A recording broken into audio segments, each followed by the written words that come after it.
टुकड़े? हाँ, वो मैंने कहा कि ये ख़राब हो गया तो मैं फेंक दूँगी, बोलूँगी गोश्त है ख़राब हो गया। मैंने देगची में डालने का क्या मकसद है? बस ऐसे ही आपने क्या किया, यानी टुकड़े उसके देगची में डाल के उसको गर्म किया, जिस तरह सालन गर्म करते हैं इस तरह? हाँ, गर्म। इसका क्या मकसद था? मतलब अगर पुलिस ना आती तो आपने क्या करना था? सालन की तरह गर्म करके खाना था उसको, क्या करना था? नहीं, फेंक देती, फेंक देती। पीसेस में करके फेंक देती आप? नहीं, किसी थैली में भरती, कहीं भी कचरे के ढेर पे फेंक देती, कहती गोश्त ख़राब हो गया फेंक दूँगी। गोश्त ख़राब हो गया फेंक देती? हाँ। इस सारे वाक़े का आपकी बेटी को पता है?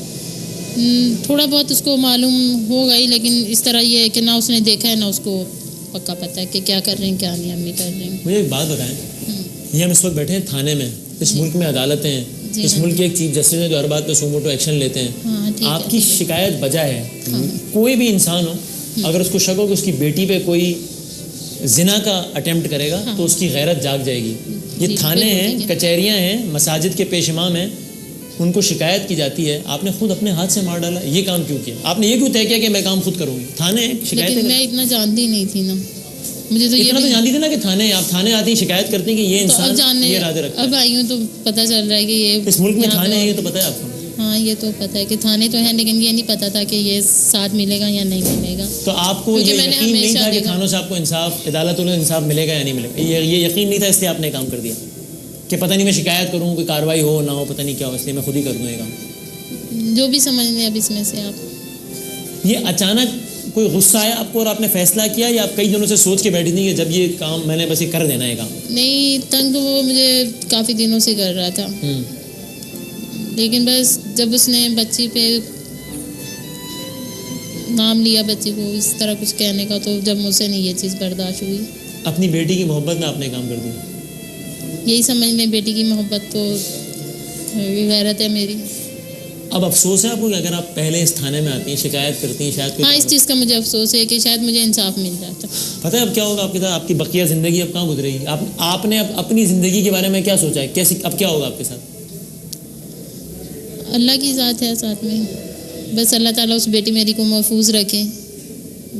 अभी तक तो उसकी मुझे पता नहीं। बाप उसका मर गया, आपने मार दिया, आपका फैसला तो अदालतें करेंगी, लेकिन शायद अब आप जेलों में सड़ती रहें, तो बेटी का क्या होगा?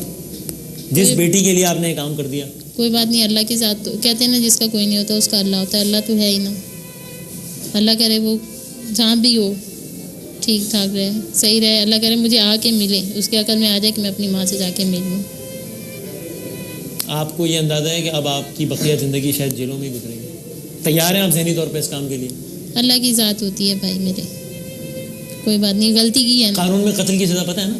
कत्ल की सज़ा मुझे नहीं, इतना नहीं, मैं ये नहीं कह रहा आपको आईनी माहिर है, कानून की माहिर है, लेकिन इतना पता है ना कि अगर किसी इंसान को मार दिया जाए तो उसकी सज़ा भी फिर मौत ही होती है, ये तो पता है ना?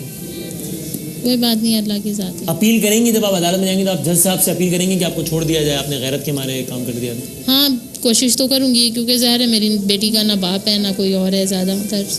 इस माशरे में अगर कोई और इस तरह की बच्ची हो, मैं आपकी बेटी का यहाँ पे नाम लेना नहीं चाहता इसलिए कि आप नहीं चाहती तो मैं भी नहीं चाहता, ठीक, मैं कोई ये नहीं काम करना चाहता कि अपने प्रोग्राम के लिए, लेकिन अगर किसी और बच्ची को भी, किसी और बच्ची की माँ को भी अपनी बच्ची के हवाले से ऐसे ही खतरात हों, आप उसको क्या मशवरा देंगी कि वही काम कर दे जो आपने कर दिया, या आप कहेंगे नहीं ये मैंने गलत किया, ऐसा ना करो? नहीं, अब तो मैं कहूँगी कि आप ज़रूर कहीं से मदद मांगें, ये काम ना करें जो आपने ये काम नहीं करें, ये मैं ज़रूर नसीहत करूँगी सबको कि ऐसा काम ना करें। ऐसा काम। लेकिन जिस माशरे में हम रह रहे हैं, पाकिस्तान का माशरा, जिस माशरे में हम रह रहे हैं, हाँ जी, ख़वातीन के लिए गैर महफूज माशरा है ये। अच्छा, मर्द इस माशरे का बहुत जालिम है बहुत, क्या आपका क्या ख्याल है? मेरे ख्याल में तो मर्द बहुत जालिम इंसान, अगर अच्छा है तो कहते हैं ना शादी हो जाती है, अगर मर्द अच्छा हो तो ज़िंदगी जन्नत है, अगर मर्द बुरा हो जाए ना तो वही ज़िंदगी इंसान की दोज़ख से भी बदतर हो जाती है।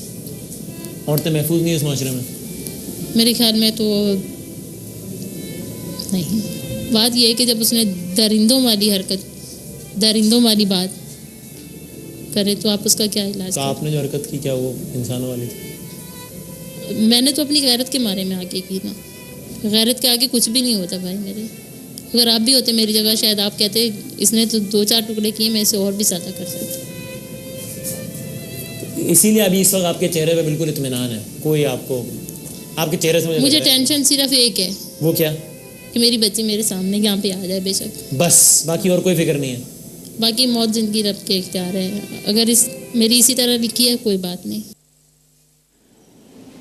जी नाज़रीन, तो ये ख़वातीन के तशद्दुद के ख़ात्मे के आलमी दिन के मौके पर ये खातून जिन्होंने एक कारनामा, एक काम अंजाम दिया, वो कह रही हैं मर्द बड़ा ज़ालिम है और औरतें इस माशरे में गैर महफूज हैं। जब ये क्लिप हम देख रहे थे तो मुफ्ती नईम साहब मुझसे यही कह रहे थे कि ये क्लिप देखते हुए मैं अजीब सी एक फीलिंग से गुजर रहे थे। मैंने इस पर मेहमानों से बात करनी है, एक छोटा सा हम देख लेते हैं ताकि फिर मेहमानों से इंटरप्ट किए बगैर उनसे गुफ्तगू हो सके। एक ब्रेक के बाद जिस तरह मैंने तारुफ़ करवाया, यहाँ